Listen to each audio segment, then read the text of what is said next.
Baik, selamat pagi untuk saudara-saudara yang ada di Indonesia dan selamat sore untuk saudara-saudara yang ada di Amerika. Hari ini tanggal 18 Februari 2023 kita akan melanjutkan Bible Study kita dalam buku Kabar Kesukaan yang ditulis oleh Pendeta Wagoner. Dan seperti biasa sebelum kita mulai, kita akan mengawalinya di dalam doa. Mari kita berdoa. Bapa kami yang di surga, kembali lagi kami anak-anak-Mu datang ke hadirat-Mu. Kami bersyukur dan berterima kasih atas segala berkat dan kebaikan Bapa bagi kami yang tak putus-putusnya kami boleh rasakan nyata dalam kehidupan kami. Dan kami bersyukur pada saat ini memberi kami kesempatan untuk mempelajari akan firman, pekabaran yang Tuhan rindukan bagi kami, untuk kami pelajari dan kami mengerti untuk kebaikan kami yang tertinggi. Terima kasih Bapak, terima kasih.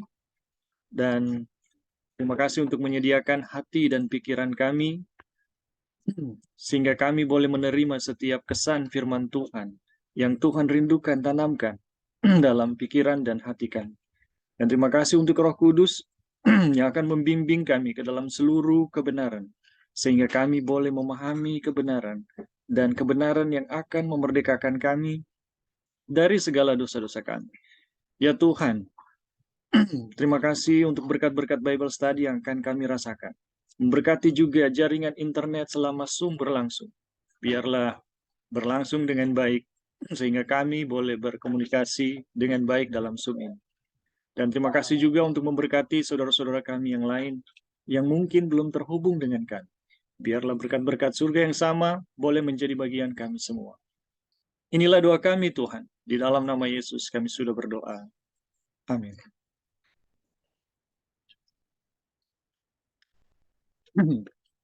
Baik, teman-teman, kita akan lanjut ya pembelajaran kita dalam buku Kabar Kesukaan yang ditulis oleh Pendeta Wagoner ya.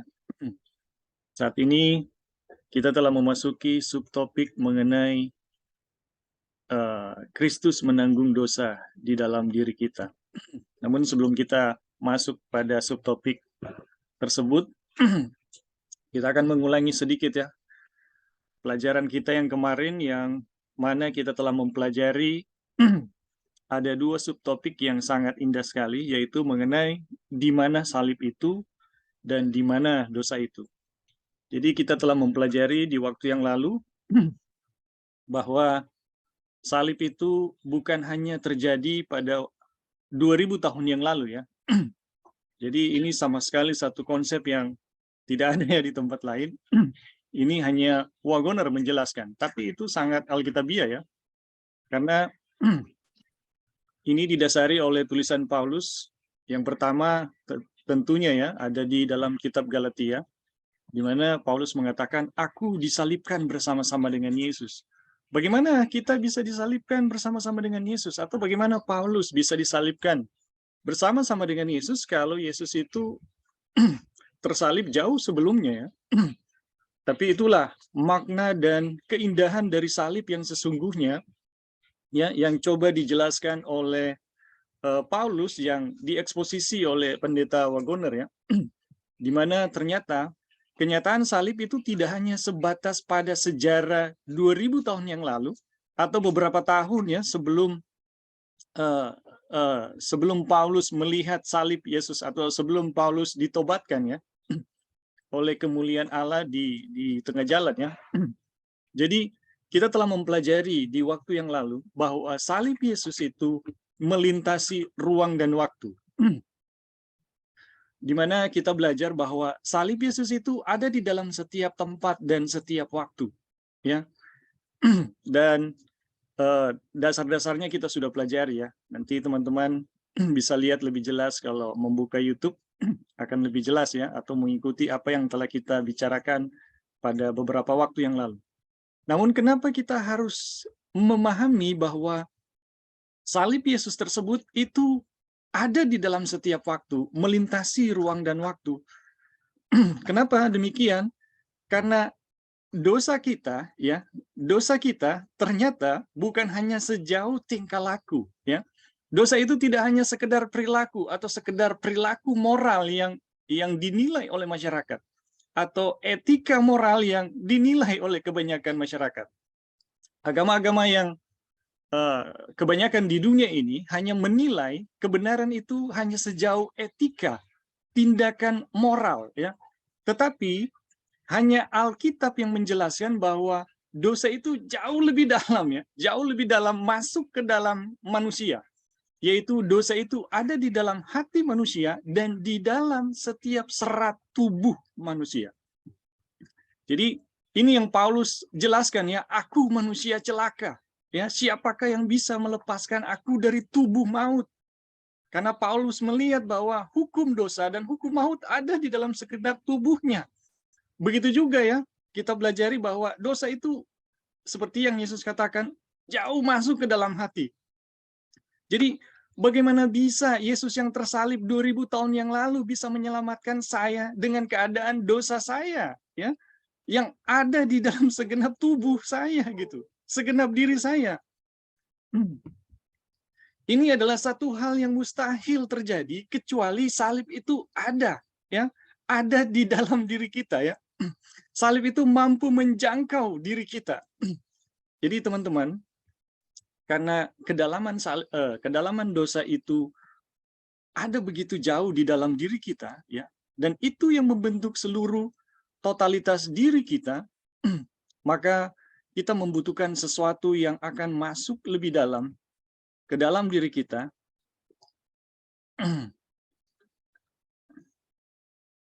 yaitu salib itu harus bisa menjangkau ya sampai pada salib itu harus bisa menjangkau sampai pada kedalaman diri kita. Dan kalau salib itu hanya terjadi 2000 tahun yang lalu, maka itu tidak akan terjadi, teman-teman. Maka seperti yang Wagner katakan ya, sebagaimana Paulus, aku telah disalibkan bersama-sama dengan Yesus. Itu artinya salib itu bisa ditemukan oleh Paulus di waktu dia mengatakan hal itu. Ya, karena memang kenyataan dari salib itu melintasi ruang dan waktu.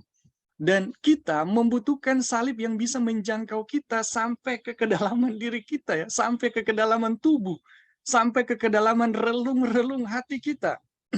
Dan itulah salib yang kita telah pelajari ya.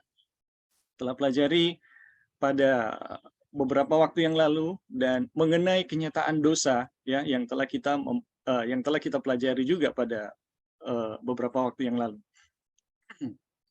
Jadi kenapa salib itu ya harus harus menjangkau seperti itu ya, atau kenapa tidak cukup hanya mempercayai Yesus mati 2000 tahun yang lalu, kita harus bisa percaya bahwa Yesus itu mati dan disalibkan di dalam diri ya setiap orang saat ini, karena memang dosa itu tidak bisa diselesaikan kalau itu tidak ada salib Yesus yang ada di sana. Baik teman-teman, kita akan lanjut ya pada subtopik yang selanjutnya, yaitu Kristus menanggung dosa di dalam diri kita. Ini adalah kelanjutan ya. Kita akan lebih mempertegas ya. Kelanjutan dari apa yang kita pelajari pada beberapa waktu yang lalu ya, pada minggu yang lalu. Kita akan lanjutkan. Adalah jelas dari apa yang telah dikemukakan bahwa barang siapa yang menanggung dosa-dosa saya harus datang di mana saya berada. Ya, harus datang ke dalam diri saya. Jadi, bagaimana mungkin Yesus menanggung dosa saya? Dia hanya datang 2000 tahun yang lalu ya. Ini satu hal yang bagaimana mungkin saya memindahkan dosa saya gitu. Kalau dulu bagaimana orang berdosa ya, waktu bangsa Israel memindahkan dosa, itu mereka melakukan pemindahan dosa lewat perantara ya kurban domba ya, di mana orang berdosa datang ke Ka'bah, membawa seekor domba, Maaf. Sebentar ya.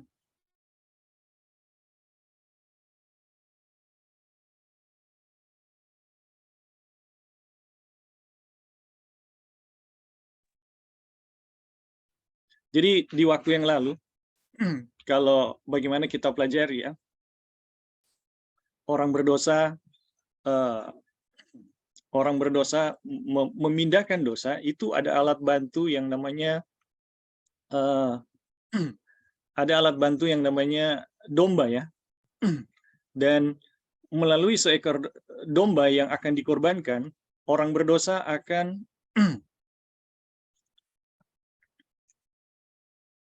memindahkan dosanya. Jadi orang berdosa akan datang ke Ka'bah yang kemudian dalam satu upacara ya, satu ritual dia mengakui dosanya kemudian menumpangkan tangan dan dosanya ketika dia mengakui dosanya menumpangkan tangannya ke seekor domba, dosanya berpindah ke seekor domba. Dan begitu ya ritual pemindahan dosa. Nah, ketika apa yang diupacarakan itu digenapi pada Yesus itu telah selesai, ya. Apa yang bisa kita lakukan saat ini di mana semua upacara itu telah digenapi, ya. Teman-teman,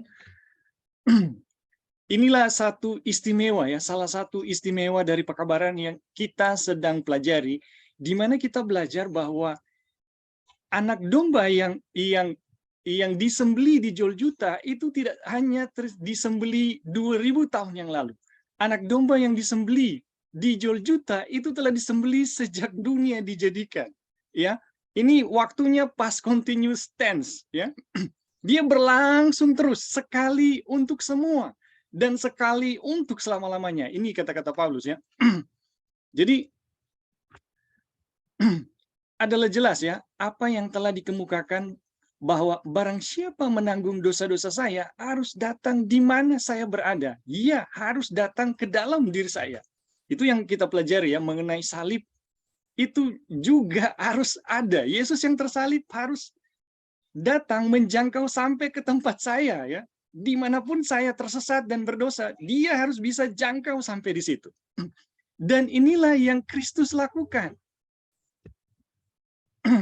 Inilah yang Kristus lakukan. Kristus adalah firman, ya, dan kepada semua orang berdosa yang mau memberi alasan terhadap diri mereka dengan mengatakan bahwa mereka tidak dapat mengetahui tuntutan Tuhan bagi mereka.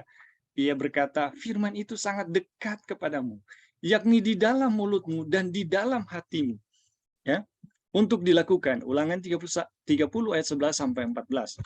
Itu sebabnya ia berkata, jika kamu mengaku dengan mulutmu bahwa Yesus adalah Tuhan dan percaya dalam hatimu bahwa Allah telah membangkitkan dia dari antara orang mati, maka kamu akan diselamatkan.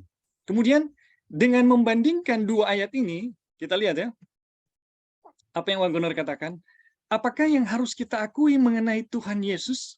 Ya, kita harus mengakui kebenaran bahwa ia sangat dekat dengan kita, yakni di dalam mulut kita dan di dalam hati kita, dan percaya bahwa ia ada di situ setelah dibangkitkan dari antara orang mati. Aduh, ini luar biasa ya. Jadi teman-teman, bagaimana kita bisa memahami hal ini? Kita telah pelajari ya beberapa waktu yang lalu, tapi untuk teman-teman yang baru hadir saat ini, prinsipnya adalah bahwa tidak ada seorang pun di dunia atau makhluk apapun di dunia ini yang bisa menanggung kutuk dan dosa. Ketika kutuk dan dosa ditanggung oleh makhluk apapun, ya termasuk manusia, maka yang terjadi adalah maut. Konsekuensi dari kutuk yang Tuhan katakan di Eden, apabila kamu melanggar ya, makan buah dari apa yang kukatakan, konsekuensinya adalah maut. Dan maut itu seperti apa ya? Maut itu adalah seperti yang nanti semua orang jahat akan alami ya, semua orang jahat akan alami di penghakiman Tuhan yang terakhir ya. Jadi apa yang seharusnya dialami oleh Adam dan Hawa saat itu adalah apa yang mau terjadi nanti gitu. Jadi teman-teman, apa yang mau terjadi nanti itu adalah bagaimana Tuhan memusnahkan, ya, Tuhan memusnahkan sesuatu yang berdosa. Jadi itu langsung diraibkan gitu. Jadi ketika Tuhan berfirman pada saat kamu makan, kamu akan maut, ya. Itu bukan mati rohani ya. Itu bukan mati rohani, tapi mati beneran. Hilangnya eksistensi manusia. Tetapi kenapa tidak terjadi maut saat itu? Karena ternyata ada anak domba yang telah disembelih sejak dunia dijadikan, yang menanggung kutuk dan maut tersebut.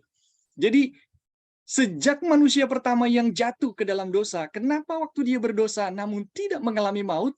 Karena ada salib Yesus yang menanggungnya. Dan salib Yesus ini tidak hanya menanggung kita yang percaya, teman-teman. Kita yang mempercayainya, siapapun di dunia ini, apakah mereka mempercayainya, apakah mereka yang menghujatnya, ya,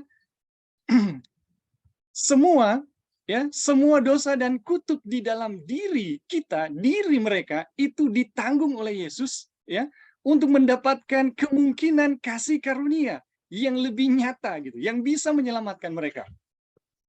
Jadi teman-teman, ini satu hal yang luar biasa ya, bagaimana kita melihat keindahan salib. Sekiranya salib itu ditarik, ya, sekiranya Yesus yang tersalib itu ditarik dari makhluk yang dikenai kutuk, maka yang terjadi adalah maut, hilangnya eksistensi, ya. Tapi kita melihat, ya, waktu manusia berdosa, jatuh, tidak mengalami hal tersebut, itu adalah bukti yang paling jelas karena Yesus yang tersalib yang menopangnya. Dan kita juga melihat dimanapun ada kutuk, dimanapun ada dosa, apakah kita melihatnya atau tidak, apakah kita merasakannya atau tidak, adalah bukti salib Yesus sedang menopangnya. Kenapa demikian? Karena tidak terjadi kemusnahan. Jadi teman-teman, dari dua ayat yang dibandingkan, ya, digabungkan oleh Wagoner, apakah yang harus kita akui mengenai Tuhan Yesus? Kita harus mengakui kebenaran bahwa Ia sangat dekat dengan kita, yakni di dalam mulut kita dan di dalam hati kita. Dan percaya bahwa Ia ada di situ setelah kebangkitan dan setelah kebangkitan dari antara orang mati. Aduh, bagaimana kita mau jelaskan ini ya? Nanti sebentar ya, kita lihat ada perumpamaan mengenai benih. Bukankah Ia telah naik, berarti bahwa Ia juga telah turun ke bagian bumi yang paling bawah, ya, Efesus 4 ayat 9. Juru selamat yang telah dibangkitkan adalah juru selamat yang disalibkan. Sebagaimana Kristus yang dibangkitkan berada dalam hati orang berdosa, Kristus yang disalibkan juga ada di situ. Jadi ketika orang berdosa yang menanggung kutuk dan dosa itu tidak mengalami maut, itu membuktikan bahwa Yesus yang tersalib ada di situ, ada di dalam dirinya sedang menopang, ya. Dan ketika Yesus yang tersalib menopang dirinya, di waktu yang sama, teman-teman, Yesus yang dibangkitkan juga diberikan, ya, hadir di dalam diri manusia, diberikan untuk supaya tidak mengalami kematian, melainkan hidup. Sebagaimana Kristus yang dibangkitkan berada di dalam hati orang berdosa, Kristus yang disalibkan juga ada di situ. Jika tidak demikian, tidak ada harapan untuk siapapun juga. Artinya akan terjadi kebinasaan, ya. Seseorang boleh saja percaya bahwa Yesus telah disalibkan 1800 tahun yang lalu. Ya, ini buku ditulis sekitar 180 tahun, ya, atau ya sekitar 150 tahun yang lalu, ya. Atau ya 170 atau 80 tahun yang lalu ini buku ditulis. Seseorang boleh saja percaya bahwa Yesus telah disalibkan 1800 tahun yang lalu dan bisa mati di dalam dosa-dosanya, tetapi barang siapa percaya bahwa Kristus telah disalibkan dan dibangkitkan di dalam dirinya mempunyai keselamatan. Wow, ini yang luar biasa, ya. Teman-teman, kita semua tahu tidak ada orang Kristen yang tidak percaya Yesus tersalib, ya, 2000 tahun yang lalu. Tidak ada. Siapapun yang mempercayai Yesus, siapapun yang tahu tentang sejarah Yesus, pasti percaya dia telah mati. Tetapi ada begitu banyak ya orang Kristen di dalam kepercayaan itu, sepertinya kematian itu tidak ada manfaatnya buat mereka. Sepertinya kematian Yesus itu hanya sekedar cerita, sekedar fakta sejarah yang tidak memberikan efek apapun ya. Padahal apa yang Tuhan buat mengenai kematian Yesus 2000 tahun yang lalu itu adalah perbuatan yang terbesar ya di semesta alam ini, di dalam Alkitab. Itu adalah perbuatan yang terbesar. Kenapa tidak memiliki efek? Jawabannya sangat jelas ya. Seseorang boleh saja percaya bahwa Yesus telah disalibkan 1800 tahun yang lalu dan bisa mati dalam dosa-dosanya. Tetapi barang siapa percaya bahwa Kristus telah disalibkan dan dibangkitkan di dalam dirinya, mempunyai keselamatan. Ini ya teman-teman yang berkali-kali saya katakan ya, pelajaran ini digambarkan di dalam sebuah upacara yang sangat sederhana yang ditinggalkan oleh Kristus sesudah kematian dan kebangkitannya. Upacara apa itu? Itu adalah perjamuan, di mana kita minum ya, makan roti dan minum anggur yang merupakan kita makan tubuhnya, kehidupannya, dan menyatu dengan kematiannya. Jadi teman-teman, upacara ini telah dijelaskan dengan sangat sederhana dari upacara yang yang telah ditinggalkan oleh Kristus. Baptisan pun sama. Ini menjelaskan satu hal yang sama. Bagaimana menyatu di dalam kematian dan menyatu di dalam kebangkitan. Dan teman-teman, ini bukan spekulasi ya dari Wagoner, tetapi ini adalah kebenaran-kebenaran inti di dalam Alkitab yang kalau kita pelajari, kalau kita pahami dengan sebenarnya, akan memberikan satu dampak keselamatan yang luar biasa di dalam diri kita. Dan secara pribadi kami telah merasakan ya, bagaimana berkat-berkat yang luar biasa dari kenyataan yang sedang dijelaskan oleh Pendeta Wagoner ya. Kita lanjut ya. Apa yang harus dilakukan setiap orang supaya diselamatkan? Ialah percaya akan kebenaran. Kebenaran apa? Yaitu mengetahui dan mengakui kenyataan-kenyataan, melihat akan perkara-perkara sebagaimana yang sebenarnya dan mengakuinya. Barang siapa percaya bahwa Kristus telah disalibkan di dalam dirinya, yang merupakan satu kenyataan di dalam diri setiap orang, dan mengakui bahwa Kristus yang disalibkan itu juga telah dibangkitkan, dan bahwa ia tinggal di dalam dirinya oleh dan dengan kuasa kebangkitannya, diselamatkan dari dosa dan akan diselamatkan selama ia memegang teguh pengakuannya. Itulah satu-satunya pengakuan iman yang sejati. Wow, luar biasa ini. Jadi sekali lagi ya teman-teman, barang siapa percaya Kristus telah disalibkan di dalam dirinya, yang merupakan sebuah kenyataan di dalam diri setiap orang, dan mengakui bahwa Kristus yang disalibkan itu juga telah dibangkitkan, dan bahwa ia tinggal di dalam dirinya oleh dan kuasa kebangkitannya, diselamatkan dari dosa dan akan selamat selama ia memegang teguh pengakuannya. Itulah pengakuan iman yang sejati. Jadi teman-teman, bagaimana supaya kita mengalami keselamatannya? Apa yang harus dilakukan setiap orang supaya diselamatkan? Ialah percaya akan kebenaran, yaitu mengetahui dan mengakui kenyataan-kenyataan, melihat perkara-perkara sebagaimana yang sebenarnya dan mengakuinya. Aduh. Jadi teman-teman,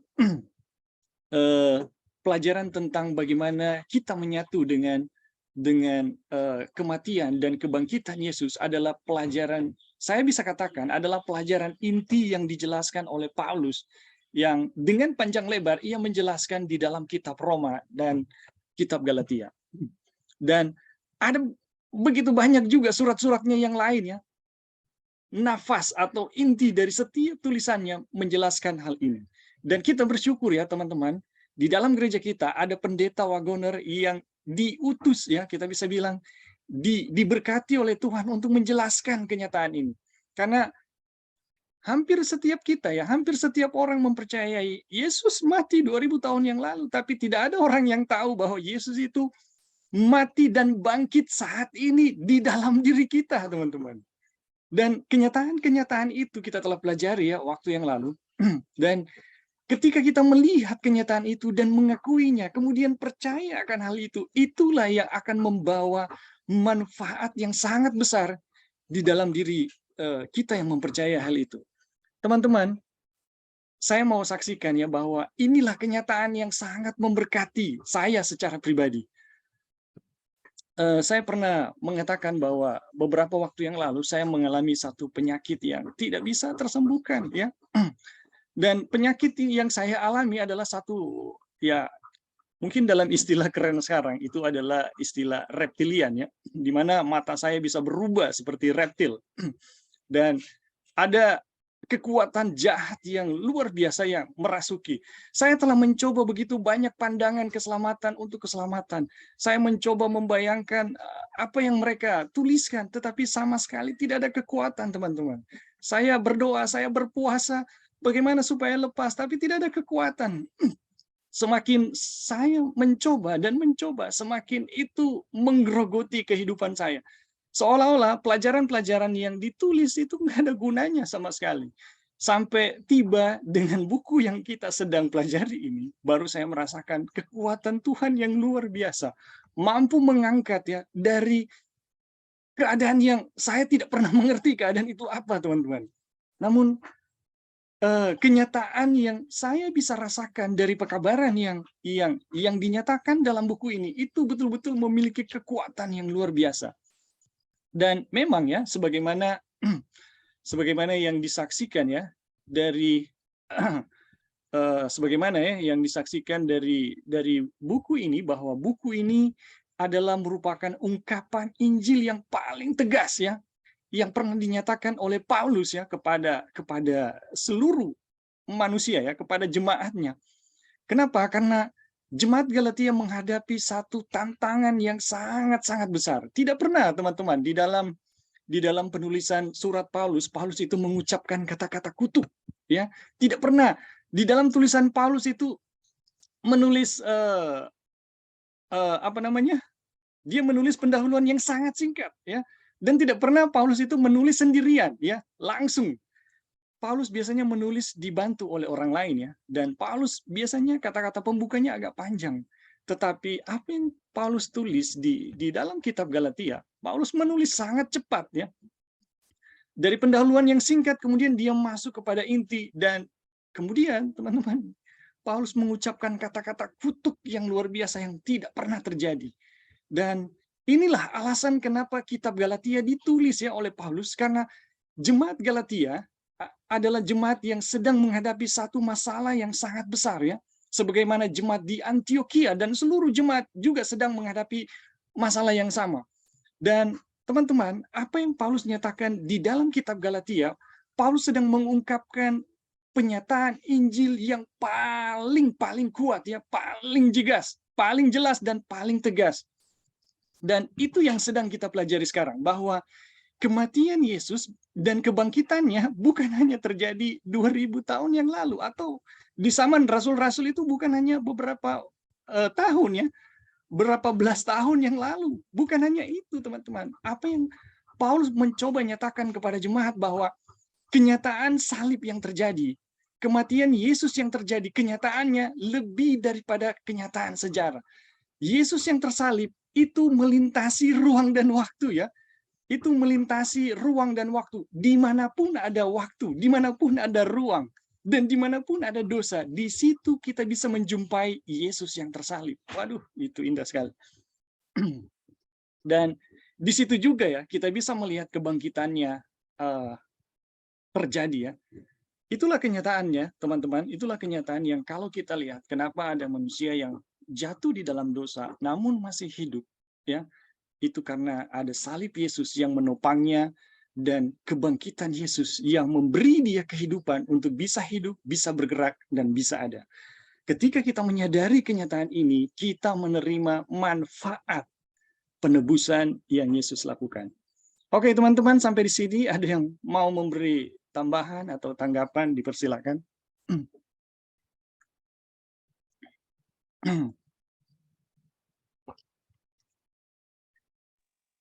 Ya, halo Bing. Ya, silakan Joy. Ya, terima kasih atas kesempatan. Jadi, puji Tuhan ya, kita diingatkan kembali mengenai makna dari salib itu sendiri. Tadi Ebing sudah menceritakan pengalamannya, dan kalau kita semua mempunyai pengalaman masing-masing yang berbeda. Pengalaman kita pribadi pun, kita tahu ada salib, tapi kita mengerti salibnya itu 2000 tahun yang lalu. Saya tidak mengerti makna salib yang sesungguhnya itu apa untuk diri kita pribadi gitu. Jadi yang kita malah mengerti adalah setiap kali kita berdosa, Tuhan itu memisahkan diri dari saya. Tetapi dengan mempelajari salib ini, justru dengan keberdosaan saya, justru di situ Tuhan hadir dengan salibnya. Kenapa? Untuk membayar dosa saya, untuk membayar itu maut dan kutuk yang harusnya saya alami di saat saya berdosa gitu. Dan di saat Tuhan sudah membayar itu semua, kita dikasih Tuhan punya kebenaran. Karena tanpa ada kebenaran yang kita miliki, kita manusia tidak bisa berbuat benar, sama seperti pohon yang rusak tidak menghasilkan buah yang baik ya, seperti itu. Dan kapan itu salib, apa itu salib dan kapan itu salib itu terjadi gitu. Jadi salib itu ada di dalam diri kita, dan itu terjadinya sekarang ya teman-teman. Memang Yesus itu mati 2000 tahun yang lalu. Tetapi kalau kita baca di buku Wahyu, Yesus itu adalah domba, sudah disalibkan atau di crucify, mati itu sejak the foundation of the world ya. Jadi dari zaman ke zaman, dari Adam, dari Eden, sesudah jatuh dalam dosa sampai ke Eden nanti, selama masih dosa itu ada, salib itu menjangkau, dan salib itu ada di dalam setiap kita manusia. Dan itulah yang Tuhan nyatakan kepada bangsa Israel melalui upacara-upacara yang ada di Ka'bah untuk menyatakan akan makna salib itu. Dan teman-teman, kalau kita lihat sejarah bangsa Israel, kenapa mereka menyalibkan Tuhan Yesus? Karena mereka tidak mengerti makna salib itu apa.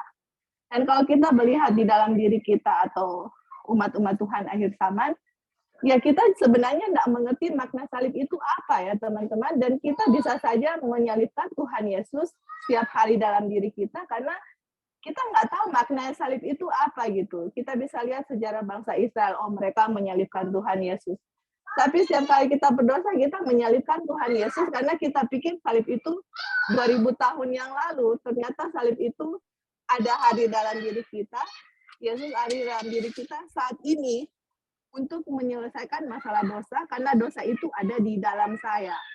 Dan hanya satu-satunya yang bisa menyelesaikan dosa itu adalah salib itu sendiri. Gitu. Jadi puji Tuhan kita diingatkan kembali, dan memang makna salib ini sangat indah, dan saya sendiri pun tidak mengerti salib itu sampai benar-benar orang baca dan mempelajari akan buku ini. Oke, thank you, Bing. Ya, terima kasih Sister Joy sudah lebih memperjelas ya. Jadi teman-teman, ini inti ya, yang saya bisa katakan adalah inti dari setiap tulisan Paulus dan inti dari buku yang sedang kita pelajari. Jadi ini pusat, bahkan ya Ellen White menulis bahwa terang yang terbesar yang ada di dalam Alkitab itu adalah kematian Kristus. Tetapi ada banyak orang ya hanya memahami kematian Kristus itu hanya sekedar sejarah gitu. Dan aduh, teman-teman, kenyataan yang bisa membantu kita untuk memahami hal ini adalah sebenarnya di Eden tidak ada firman yang berbicara, yang mengatakan pada hari kamu makan, kamu akan berdosa. Tidak ada, teman-teman. Tetapi firman yang sangat jelas diucapkan oleh Tuhan adalah pada hari kamu makan, kamu akan maut. Kamu akan mengalami kematian. Maut itu apa? Maut itu yang akan dialami oleh orang jahat nanti gitu. Yang ditunda, kenapa ditunda? Karena ada salib Yesus. Karena ada Yesus yang tersalib yang menanggungnya, ya. Jadi teman-teman, istilah dosa sebenarnya adalah satu istilah yang lebih memperjelas kita bahwa itu merupakan satu kesempatan di mana kita bisa mengalami keselamatan yang dilakukan oleh Yesus Kristus. Jadi teman-teman, aduh, kita bersyukur dengan apa yang Tuhan telah buat ya, bahwa kenyataan salib Kristus itu tidak hanya sebatas sejarah saja, tetapi apa yang Yesus buat pada 2000 tahun yang lalu, itu yang dia mau buat sekarang ini ya, di dalam diri kita. Bagaimana dia menanggung setiap dosa-dosa yang kita alami ya, sehingga kita tidak mengalami maut, dan bagaimana kita kita mengalami kebangkitannya di dalam kebenaran ya, sehingga kita bisa hidup benar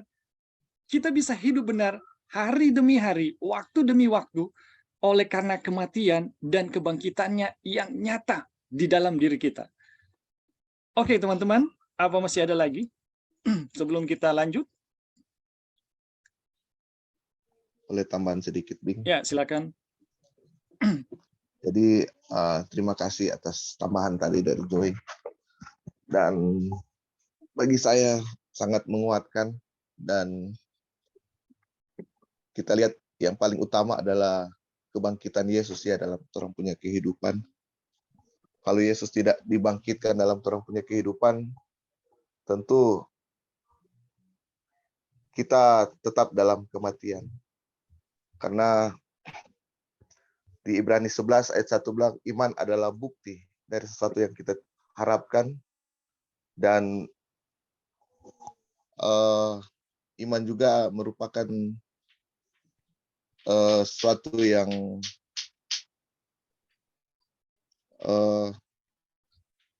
iman adalah dasar dari sesuatu yang kita harapkan dan bukti yang tidak kita lihat.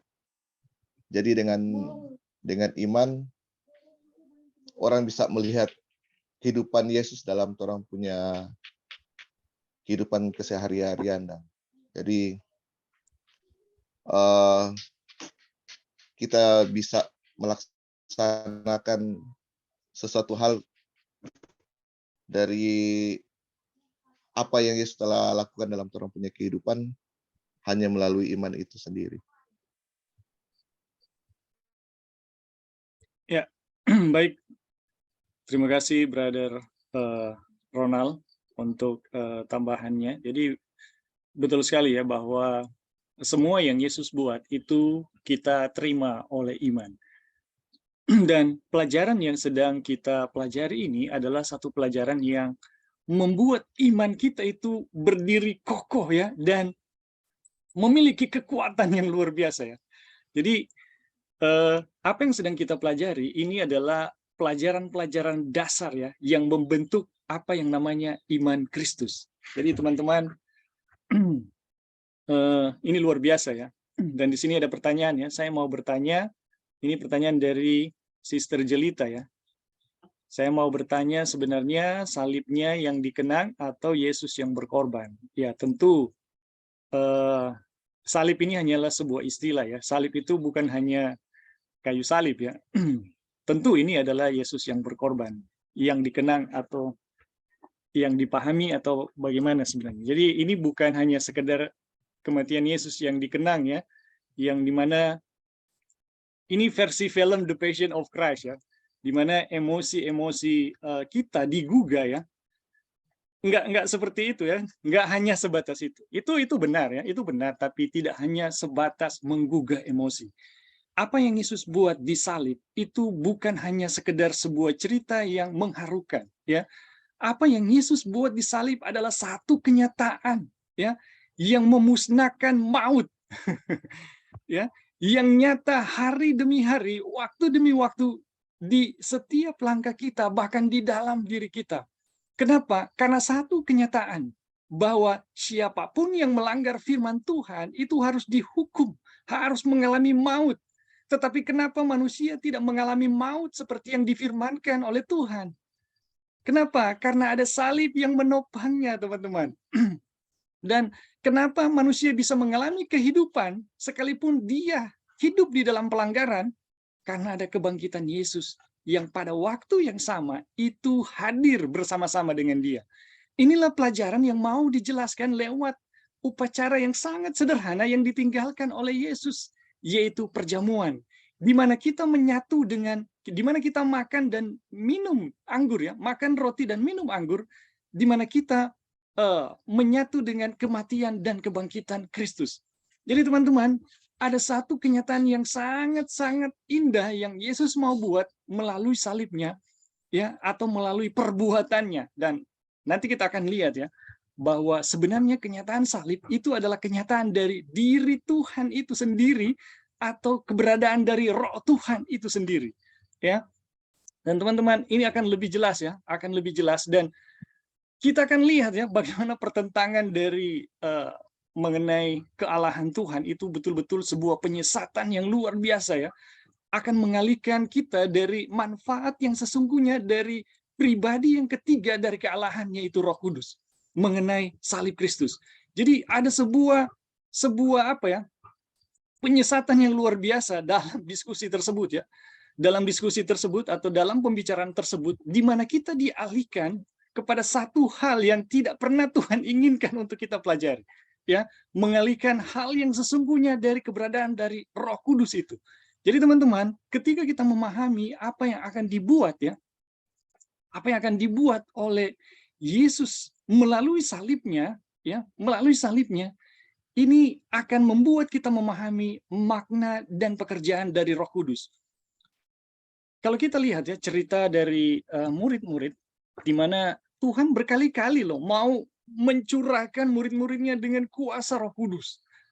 Tetapi berkali-kali kuasa itu on off di dalam diri mereka. Bahkan pernah sempat ketika Tuhan mencurahkan, kuasa itu hampir tidak memberi kekuatan apa-apa ya, ketika berhadapan dengan seorang anak yang dirasuki setan. Kenapa demikian teman-teman? Tapi ketika mereka melihat Yesus di dalam terang salib yang sesungguhnya, dan bagaimana mereka mengalami kenyataan salib yang Yesus alami, kekuatan Roh Kudus itu hadir tanpa batas, dan sekalipun tidak diundang itu hadir terus di dalam diri mereka. Teman-teman, ini adalah satu pelajaran ketika kita melihat Yesus dalam pribadi yang tersalib atau di dalam terang salib Yesus. Ada kuasa yang sangat dahsyat yang akan mengikuti pemahaman-pemahaman tersebut. Oke, teman-teman, sampai di sini apa masih ada lagi sebelum kita lanjut?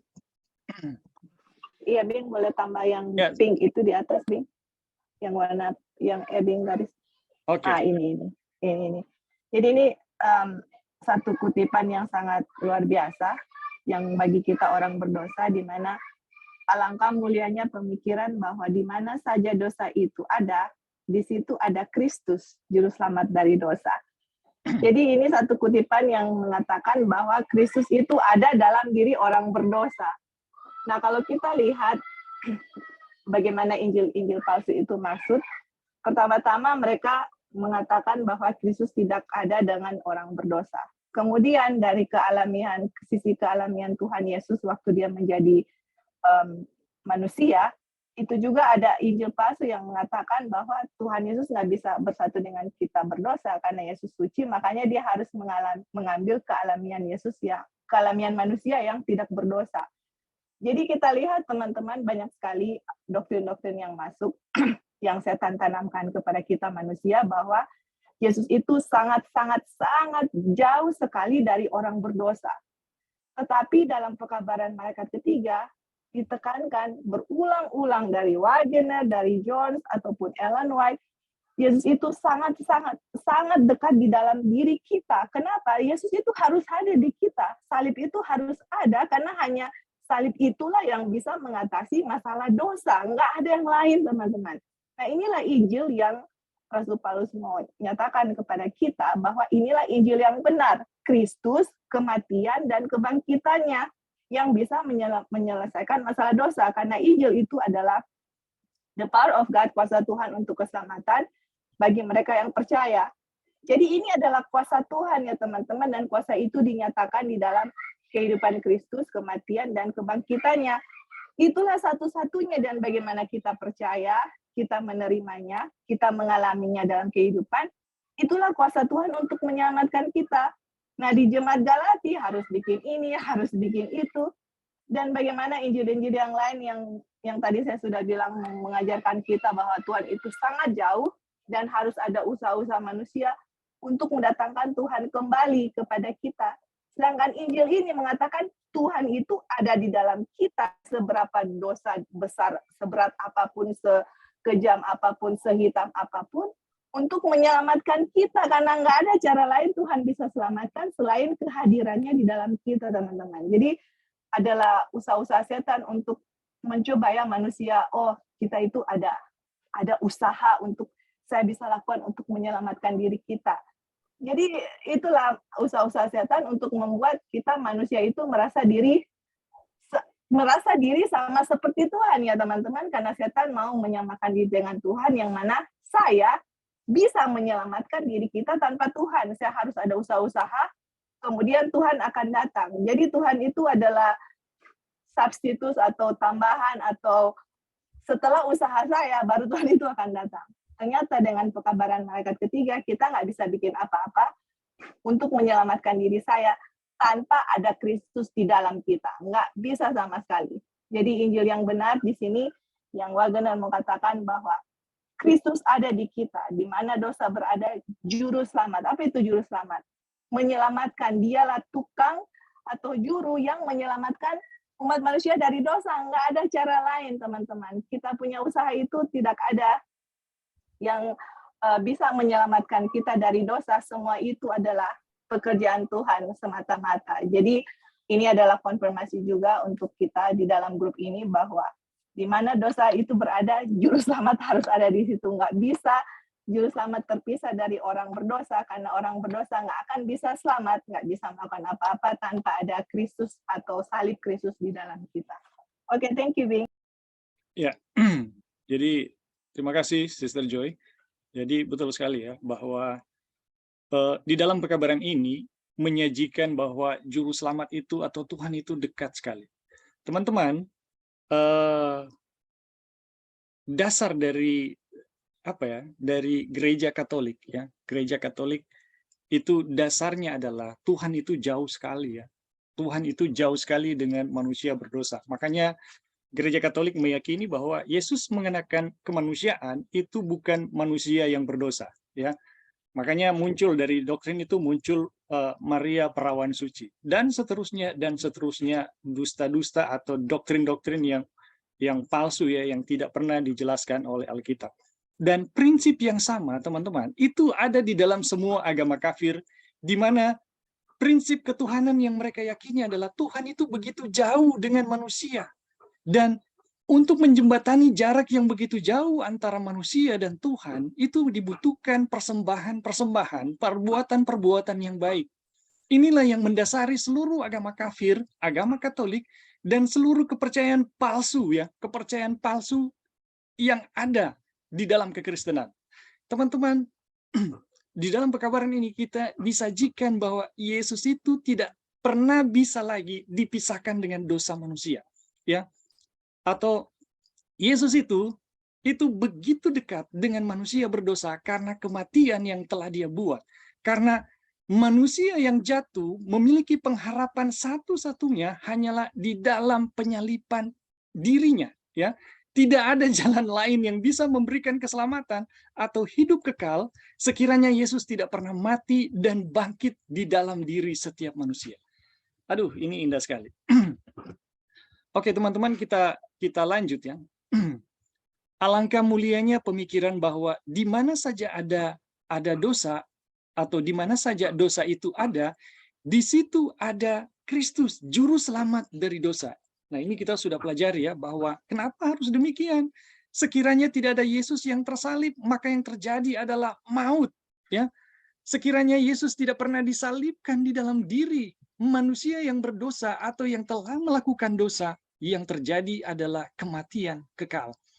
Ia yang menanggung dosa, segala dosa, dosa dunia, dosa ada di dalam semua daging, jadi Kristus datang di dalam daging. Jadi teman-teman, seperti Paulus nyatakan ya, aku manusia celaka. Ya, kenapa? Karena dia melihat hukum dosa dan hukum maut bekerja di dalam tubuhnya. Siapakah yang bisa menyelamatkan ya saya dari tubuh maut ini? Ini jawabannya adalah Kristus yang disalibkan di dalam diri setiap orang yang hidup di bumi. Ini adalah firman kebenaran, Injil keselamatan itu yang harus diberitakan kepada semua orang yang akan menyelamatkan, ya, yang akan menyelamatkan semua yang menerimanya. Aduh, luar biasa. Jadi teman-teman, Yesus yang tersalib, yang disajikan dalam pekabaran kita adalah bahwa dia tersalib bukan hanya 2000 tahun yang lalu, tetapi dia tersalib saat ini, sekarang ini, di dalam diri kita. Kenapa demikian? Karena dengan demikian kita bisa memperoleh hidup. Sekiranya dia tidak tersalib saat ini di dalam diri kita, ketika kita jatuh berdosa, melakukan pelanggaran, maka yang terjadi adalah maut. Tapi kenapa tidak maut? Karena ada salib Yesus yang menopangnya. Inilah Injil keselamatan, ya. Inilah firman kebenaran, Injil keselamatan itu yang harus diberitakan kepada semua orang, ya, yang menerimanya. Aduh, luar biasa.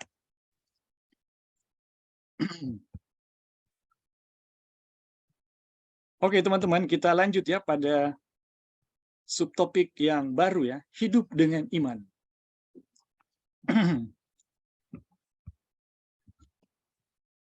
Dalam Roma pasal 10, sebagaimana yang telah ditandai,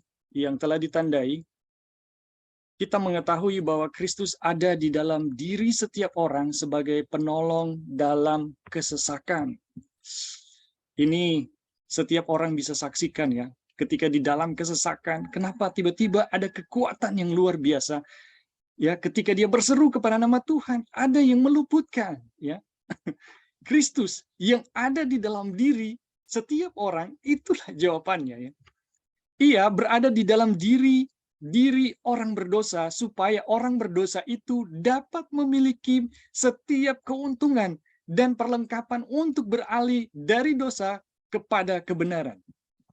Jadi teman-teman, kenapa Yesus itu harus datang begitu dekat di dalam diri setiap orang berdosa? Jawabannya adalah supaya orang berdosa dapat memiliki setiap keuntungan dan perlengkapan untuk beralih dari dosa kepada kebenaran. Sekiranya tidak ada Yesus yang diam di dalam diri setiap orang, teman-teman, kita yang telah jatuh di dalam dosa, yang telah menyatu dengan kejahatan dan pikiran-pikiran dari setan, itu sama sekali tidak ada daya untuk melawan ya kekuatan-kekuatan jahat tersebut. Teman-teman, kenapa ya waktu kita mau melakukan pelanggaran, ada rasa takut yang menghalangi, ya, ada rasa takut yang menghalangi. Aduh, jangan-jangan ini ada satu hal yang menahan. Dan ini terjadi teman-teman, apakah ini orang percaya, orang Kristen maupun non-Kristen sama, ya? Ada perasaan yang sama ketika mau melakukan kejahatan, ada satu ketakutan yang menghalangi dia. Dan kemudian ketika mereka melakukan kejahatan tersebut, ada satu penyesalan yang terjadi. Ini apakah kita orang Kristen maupun non-Kristen sama, teman-teman? Ya, kenapa? Karena Yesus diberikan kepada setiap orang tidak memandang agama apapun. Ya, karena jelas firman Tuhan mengatakan karena begitu besar kasih Allah akan dunia. Bukan hanya orang Kristen, teman-teman, bukan hanya Advent ya, tetapi seisi dunia ia mengaruniakan anaknya yang tunggal, ya, bukan cuma 2000 tahun yang lalu, tetapi di setiap zaman Bapa karuniakan anaknya, ya. Untuk apa? Supaya memperoleh hidup yang kekal, teman-teman. Ya, ia berada di dalam diri setiap orang supaya orang berdosa itu dapat memiliki setiap keuntungan dan perlengkapan untuk beralih dari dosa kepada kebenaran. Jadi teman-teman, kenapa orang yang mau melakukan dosa itu ditahan oleh rasa takut, dan kalaupun dia telah melakukan, ada penyesalan, dan kalaupun dia terus-menerus melakukan dosa tersebut, ada rasa hampa dan kekosongan, ada rasa kering ya, dan sesuatu yang tidak bisa dijelaskan oleh perasaan, oleh hal apapun. Teman-teman, semua ini menunjukkan Kristus yang ada di dalam diri setiap orang sedang bekerja untuk membuat manusia yang berdosa beralih dari dosa-dosanya kepada kebenaran. Sekiranya tidak ada Yesus, teman-teman, maka manusia semau-maunya melakukan kejahatan tanpa ditahan-tahan. Kalau ada penjahat yang masih memperhitungkan kejahatannya, teman-teman, itu karena Yesus yang menahan. Dan sekiranya kita menyadari lebih cepat mengenai keberadaannya, aduh, ini luar biasa. Dan kita akan pelajari terus ya. Ia adalah jalan, kebenaran, dan hidup. Ya, tidak ada kehidupan selain hidupnya. Ini garis bawahi ya teman-teman. Tidak ada kehidupan selain di kehidupannya. Jadi siapapun di dunia ini yang namanya hidup, ya, yang masih hidup, ya, itu adalah hasil dari kehidupannya, teman-teman. Ini adalah hasil dari kematian dan kebangkitannya. Siapapun dia, penjahat sekeji apapun dia, ya, tidak ada kehidupan selain kehidupannya. Ia adalah hidup itu. Walaupun ia berada di dalam diri setiap orang, tetapi tidak semua orang memiliki kebenaran yang dinyatakan di dalam kehidupan orang itu. Ya, jadi teman-teman, ada orang berkata, "Oh, kalau saya memiliki Yesus, kenapa saya hidup berdosa?" Ya, kenapa? Karena memang kenyataannya demikian, teman-teman. Jadi, walaupun ia berada di dalam diri setiap orang, tetapi tidak semua orang memiliki kebenarannya yang dinyatakan dalam kehidupan orang itu. Kenapa? Karena beberapa orang menindas kebenaran dengan kelaliman, ya, atau seperti yang kutipan ya, yang barusan dinyatakan oleh Brother Christian Romondor ya, bahwa kita bacakan saja ya. Ini kutipannya bagus sekali. Seluruh surga ikut menderita dalam sengsara Kristus, tetapi penderitaan itu tidak dimulai atau berakhir dengan manifestasinya dalam kemanusiaannya, termasuk waktu disalib ya. Salib merupakan satu penyataan atau wahyu kepada kesadaran kita yang tumpul terhadap rasa sakit yang sejak semula dibawa oleh dosa kepada hati Allah. Aduh, ini luar biasa ya teman-teman. Terima kasih brother untuk kutipannya yang diberikan. Jadi salib itu adalah sebuah apa ya? Dimanapun ya teman-teman kita merasakan ada satu penderitaan yang terjadi, itu adalah satu rasa sakit yang juga menimpa Tuhan. Ya, siapapun dia, ya, siapapun dia, apapun keadaannya, dimanapun dia. Setiap ada jeritan rasa sakit di dalam diri setiap orang, itu karena ada Yesus yang menanggungnya, itu dirasakan oleh Tuhan sendiri. Jadi setiap perasaan menderita dari setiap orang, itulah salib yang sesungguhnya, teman-teman. Jadi ini doa Paulus ya. Doa Paulus yang diilhamkan adalah supaya kita dapat dikuatkan dan diteguhkan oleh Roh Kudus di dalam batin kita oleh imanmu. Kristus diam di dalam hatimu. Supaya kamu dipenuhi dalam seluruh kepenuhan Allah. Ini luar biasa ya. Perbedaan, ini Wabener katakan ya. Perbedaan di antara orang tidak percaya dan orang Kristen ialah, ini perbedaannya ya teman-teman. Walaupun Kristus disalibkan dan dibangkitkan di dalam diri setiap orang, jadi tidak ada kecuali ya, ia berada di dalam diri orang tidak percaya tanpa dikenal dan diabaikan. Itulah sebabnya ada orang yang menindas ya kebenaran, yaitu Yesus sendiri ya, dengan kelaliman atau seperti bahasa tadi, menyalibkan Yesus di dalam diri kita atau di dalam diri setiap orang yang menderita sengsara. Jadi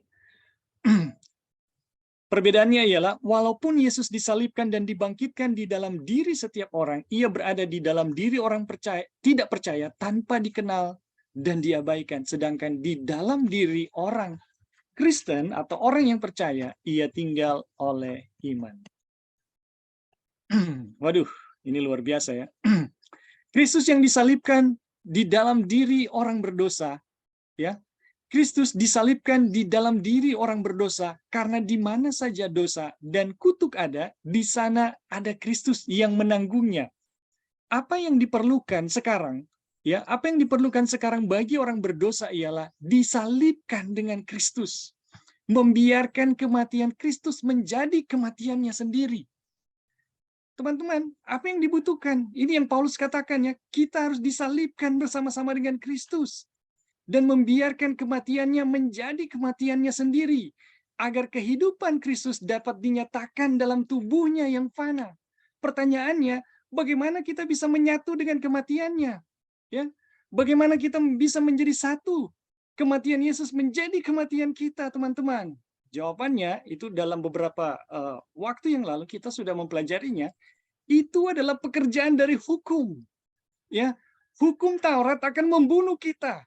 Jadi teman-teman, kita tidak bisa menyangkali hukum ya, karena hukum yang akan membunuh kita dan membuat kita menjadi satu dengan kematiannya, sehingga dengan menjadi satu dengan kematiannya, kita menjadi satu dengan kebangkitannya.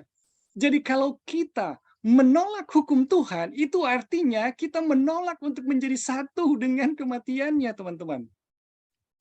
Dan kalau kita menolak menjadi satu dengan kematiannya, kita menolak juga menjadi satu dengan kebangkitannya. Jadi tidak mungkin, teman-teman, kita menjadi satu dengan kematian dan kebangkitannya sementara kita menyangkali hukum Tuhan. Ini tidak mungkin. Karena ketika kita menyangkali hukum Tuhan, artinya saya tidak mau mati karena hukum itu. Dan kalau kita tidak mau mati karena hukum itu artinya kita tidak mau menerima manfaat dari kematian Kristus. Teman-teman, hanya pencuri di kayu salib yang menerima manfaat dari kematian Yesus, ya. Dan ini adalah simbol dari sikap orang segala zaman yang tidak mau membantah, yang tidak mau berargumentasi dengan konsekuensi yang harus dia alami. Ya, ini adalah simbol atau lambang setiap orang berdosa yang bertobat, di mana ketika berhadapan dengan hukuman, dia menerima dengan senang hati. Apapun ya yang harus dialami, dia terima dengan senang hati, dengan segenap hatinya. Ya, kita pantas untuk mengalami semuanya. Ini kata-kata dari pencuri ya. Sehingga di dalam keadaan ini, teman-teman, ketika dia memohon rahmat Tuhan, dia berpaling kepada Yesus dan memohon rahmat Tuhan, Yesus tidak menunda sesaat pun. Jadi teman-teman, ketika kita mengakui kekuatan dari hukum Tuhan, konsekuensi yang harus kita terima, kita akan rasakan. Kita akan mengalami yang namanya kematian bersama-sama dengan Kristus. Dan kita udah pelajari ya teman-teman di waktu yang lalu bagaimana itu terjadi. Itu terjadi karena ada salib Yesus yang sedang menopangnya. Ada salib yang sedang menunjangnya ya. Sehingga sekalipun kita mati, tiba-tiba kita mengalami kehidupan. Itu karena kuasa salib yang membuat kita hidup sekalipun kita mati oleh karena hukum Tuhan, ya. Iman dalam kuasa yang kekal dan keilahian Tuhan yang kelihatan di dalam segala perkara yang dijadikannya akan menyanggupkan kita, menyanggupkan setiap orang mengerti rahasia ini. Benih itu tidak dapat hidup kalau ia tidak mati dahulu. Jadi teman-teman, ilustrasi benih itu menjelaskan mengenai hal ini ya. Benih tidak dapat hidup kalau ia tidak mati dahulu. Sesungguhnya, jikalau gandum tidak jatuh ke dalam tanah dan mati, ia tetap satu biji saja. Tetapi jika ia mati, ia akan menghasilkan banyak buah. Jadi teman-teman, kenapa kita harus menjadi satu dengan kematian Kristus supaya kita menjadi satu dengan kebangkitannya? Karena alam menjelaskannya. Tidak mungkin benih, di dalam benih teman-teman, teman-teman bisa ambil benih apa saja ya. Kalau saya lebih senang pakai ilustrasi jagung ya. Di dalam benih ada kehidupan. Dan kehidupan ini teman-teman hanya bisa dinyatakan ketika dia ditaruh di tanah ya, mengalami kematian, kemudian sekuat apapun belenggu yang membelenggunya, kehidupan di dalam benih itu akan tumbuh. Demikian juga teman-teman, ada hidup kekal yang diberikan oleh Yesus di dalam diri setiap orang. Ada Yesus yang diam di dalam diri setiap orang ya. Hidup kekal itu adalah Yesus sendiri yang ada di dalam diri setiap orang. Tetapi Yesus tidak pernah akan dimanifestasikan, teman-teman, kalau kita tidak pernah menyatu dengan kematiannya. Hanya dengan menyatu dengan kematiannya, maka kita akan bisa menyatu dengan kebangkitannya. Inilah pelajaran yang mau dijelaskan melalui alam, teman-teman. Inilah rahasia gitu yang dijelaskan oleh alam. Dan kalau kita memahami ini, kita akan memahami dan mengalami manfaat dari penebusan yang Yesus lakukan. Begitu juga ya dengan orang yang disalibkan dengan Kristus, ia segera hidup tetapi sebagai orang yang lain. Teman-teman, apa yang dialami oleh apa yang dinyatakan oleh Yesus kepada Nikodemus, kamu harus dilahirkan kembali, ya. Kalau kamu tidak dilahirkan kembali, kamu tidak akan melihat kerajaan Allah. Kalau kamu tidak dilahirkan dari air dan roh, kamu tidak akan masuk ke dalam kerajaan Allah. Ini yang Yesus mau nyatakan kepada Nikodemus, ya, kebenaran-kebenaran bagaimana kita menyatu dengan kematiannya sehingga, ya, ada kematian bersama-sama dengan Yesus dan ada kebangkitan bersama-sama dengan Yesus, di mana manusia lama dikuburkan dan manusia baru itu hidup kembali. Jadi begitu juga dengan orang yang disalibkan dengan Kristus, ia segera hidup tetapi sebagai orang lain atau sebagai manusia baru. Aku hidup, tetapi bukan aku lagi sendiri yang hidup, melainkan Kristus yang hidup di dalam aku. Jadi teman-teman, bagaimana Yesus bisa hidup sepenuhnya di dalam diri kita? Kita harus mengalami kematian bersama-sama dengannya. Dan bagaimana kita bisa mengalami kematian bersama-samanya? Ada dua fakta yang harus kita tahu. Yaitu yang pertama, mengenai salib yang menopang segala kematian. Dan yang kedua adalah bagaimana hukum, kekuatan hukum dan hukumnya yang akan membunuh setiap orang yang tidak memenuhi tuntutannya. Jadi teman-teman, dengan mengakui bahwa kita tidak sanggup memenuhi setiap tuntutan dari hukum Tuhan tersebut dan menerima konsekuensi yang harus kita alami dari hukum tersebut karena kita tidak memenuhi, maka kita akan mengalami kematian. Dan saat kita menerima kematian dan tahu bahwa salib Yesus, ya, ada di dalam diri kita, di dalam setiap waktu, maka kita akan mengalami yang namanya kebangkitan bersama-sama dengan Yesus. Aduh, teman-teman, ini indah sekali. Mudah-mudahan bisa dimengerti atau kami sarankan pelajari dengan sebaik-baiknya buku ini, teman-teman. Ini saya bisa bilang, ya, kita yang betul-betul memahami ini, itu diibaratkan, ya, ibaratkan ketika kita berhadapan dengan dosa itu ibaratnya seperti Simpson yang diikat oleh tali, ya, yang diikat oleh tali dari orang-orang yang mau melawannya, itu seperti hanya seutas benang saja, ya, yang dilerai semuanya putus dengan mudahnya. Kalau kita masih merasakan dosa itu begitu kuat, teman-teman, itu artinya kita belum memahami yang namanya salib Yesus. Tetapi ketika kita tiba pada pemahaman tentang salib Yesus yang sesungguhnya, maka saya bisa katakan, ya, ini bukan dalam kesombongan, ya teman-teman, bahwa kekuatan dosa sebenarnya tidak ada kekuatan lagi apa-apa. Ini sama seperti Simpson yang diikat, ya, oleh tali apapun, bahkan oleh rantai besi, itu hanya seperti seutas benang saja. Jadi salib Yesus itu betul-betul memiliki kekuatan.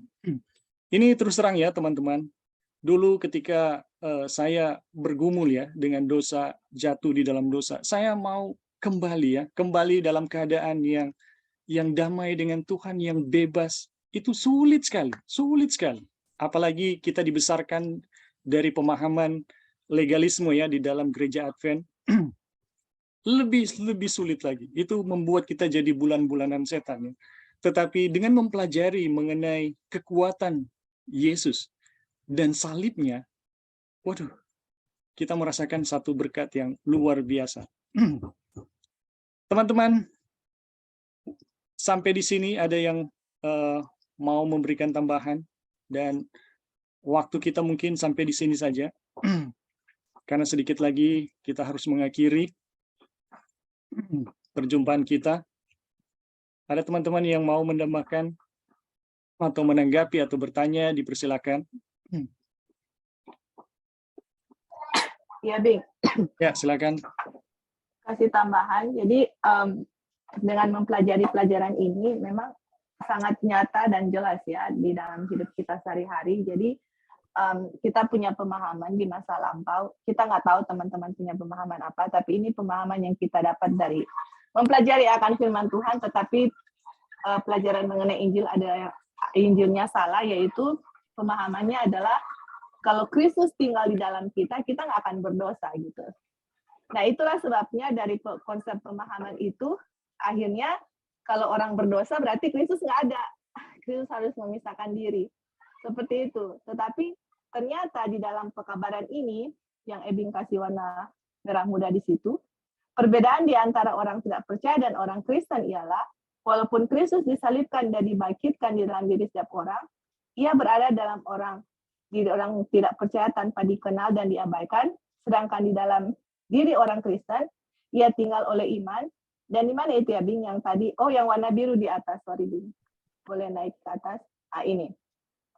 Walaupun ia berada dalam diri setiap orang, tetapi tidak semua orang memiliki kebenarannya yang dinyatakan dalam kehidupan orang itu, karena berapa orang menindas kebenaran dengan kelaliman. Jadi teman-teman kita lihat di sini ya, kenapa ada orang yang menyatakan kebenaran Kristus dalam dirinya. Kenapa ada orang yang tidak berdosa? Terus kenapa ada orang berdosa, sedangkan Yesus tinggal dalam semua diri kita orang berdosa gitu. Ternyata jawabannya adalah ada orang yang menindas Kristus di dalam dirinya. Itu kan, atau ada orang yang tidak percaya Kristus disalibkan, dibangkitkan dalam setiap orang, ia berada dalam diri orang tidak percaya tanpa dikenal gitu. Jadi ini ya pertanyaan, menindas kebenaran itu apa? Jadi kita tahu kebenaran itu di Yohanes 14 ayat 6, dia bilang, sayalah kebenaran, I'm the way, the truth, sayalah kebenaran, yaitu menindas Kristus. Apa yang ditindas dalam kebenaran itu, yaitu kebenaran mengenai salib itu ya. Jadi, kenapa ada orang berdosa dan kenapa ada orang yang tidak berdosa, sedangkan Yesus tinggal di dalam semua orang, yaitu satu, menolak akan kebenaran mengenai salib itu, di mana Tuhan mau menyelesaikan masalah dosa, atau jadi ada orang yang menindas, atau ada yang orang menolak, atau ada orang yang mereka tidak sadari bahwa Kristus bekerja di dalam diri mereka, atau ada salib di dalam diri mereka. Tapi orang yang Kristen, orang yang percaya, di mana mereka tahu bahwa mereka sangat membutuhkan Kristus, dan masalah dosa itu hanya bisa diselesaikan dengan Kristus dan salib Kristus di dalam diri mereka gitu. Dan bagaimana kehidupan kita untuk bisa dirubahkan dari kelaliman kepada kebenaran, itu semua adalah pekerjaan Kristus di dalam kita. Tapi ada orang yang memiliki konsep Injil yang salah, yang saya juga pernah alami. Jadi kita pikir bahwa di saat kita berdosa, Kristus nggak ada. Jadi kalau Kristus tinggal di dalam kita, kita otomatis tidak akan berbuat dosa lagi seperti itu. Ternyata itu konsep yang salah ya teman-teman. Jadi di saat kita berdosa, Kristus ada di kita. Nah, kenapa ada orang yang berdosa, ada orang yang tidak berdosa, tetapi Kristus tinggal dalam diri kita semua? Yaitu perbedaannya hanya itu. Ada yang menindas kebenaran, atau ada yang memiliki Injil yang palsu sampai perbuatan yang dinyatakan itu tidak berdasarkan kebenaran. Tapi orang yang sudah menyatakan kebenaran, mereka menerima Kristus, menerima kehidupan Kristus, kematian Kristus, dan kebangkitan Kristus. Seperti itu ya teman-teman. Menerimanya yaitu mengerti apa yang Yesus lakukan dan dihidupkan dengan kuasa Tuhan. Itulah perbedaan.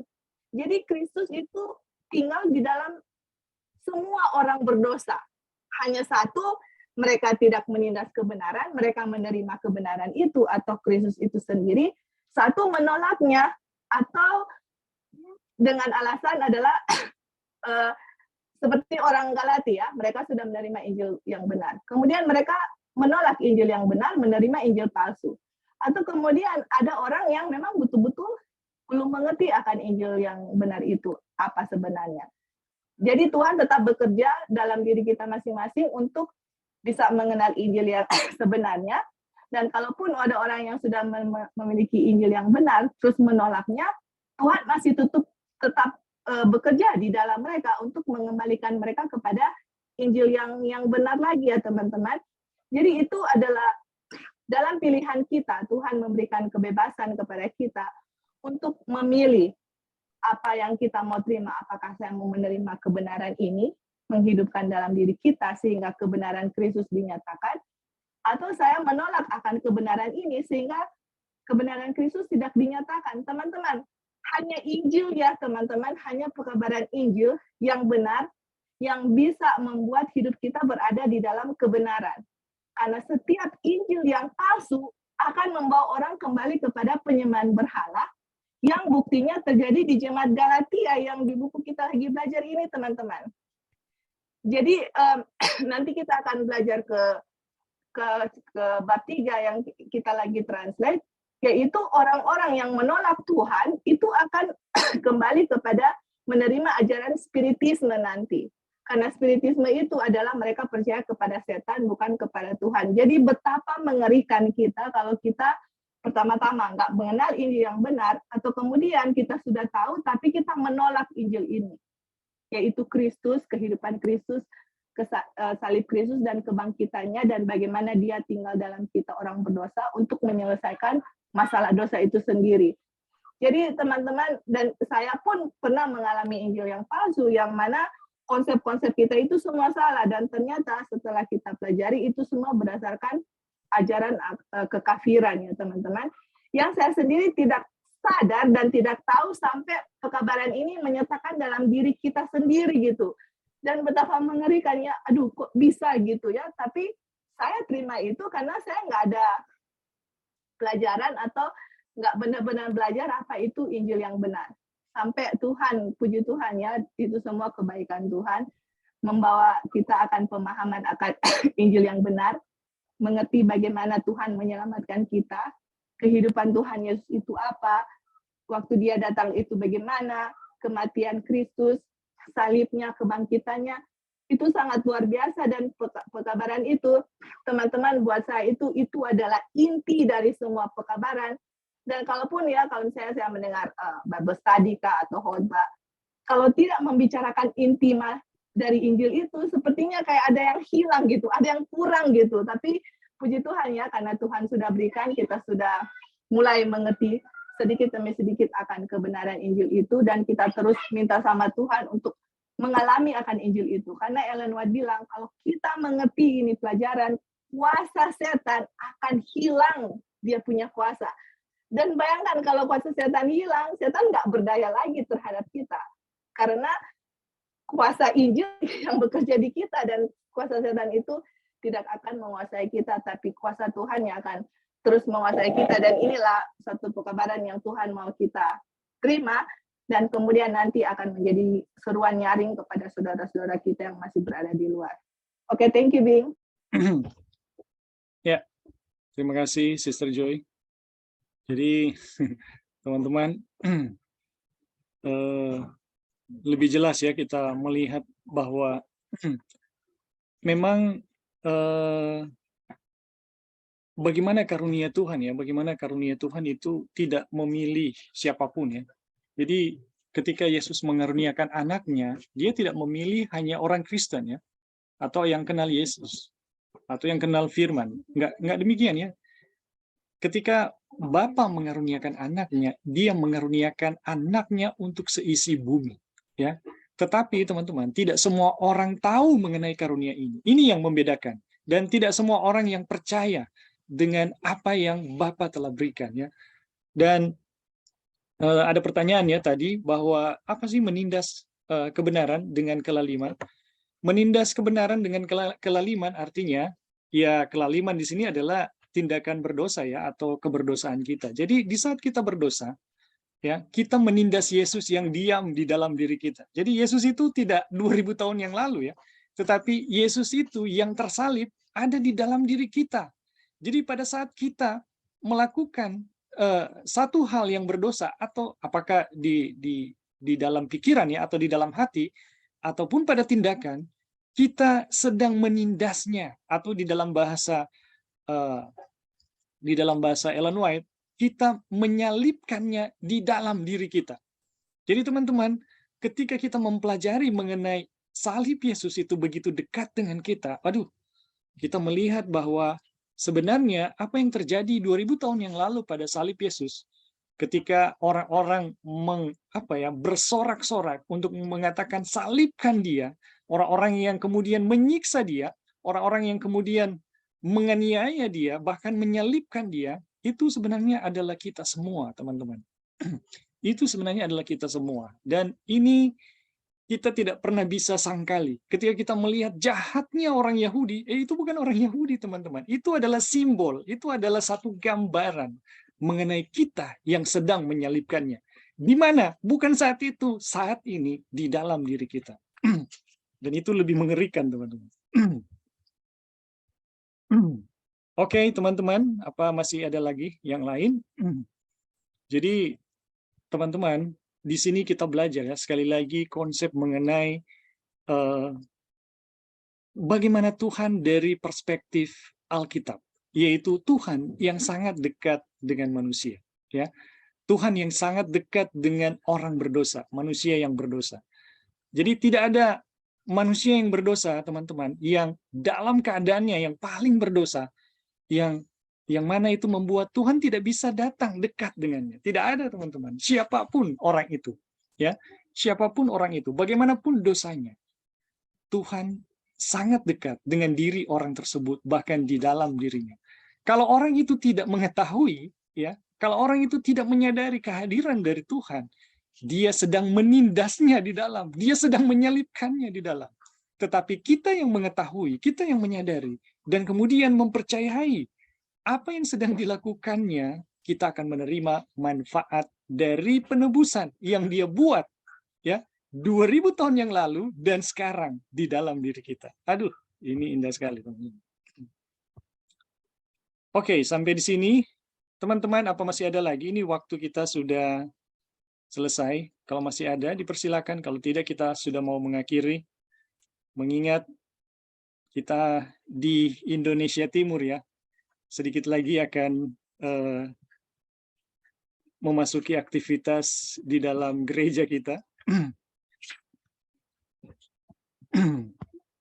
Oke, teman-teman, kalau sudah tidak ada lagi, terima kasih. Ya, terima kasih untuk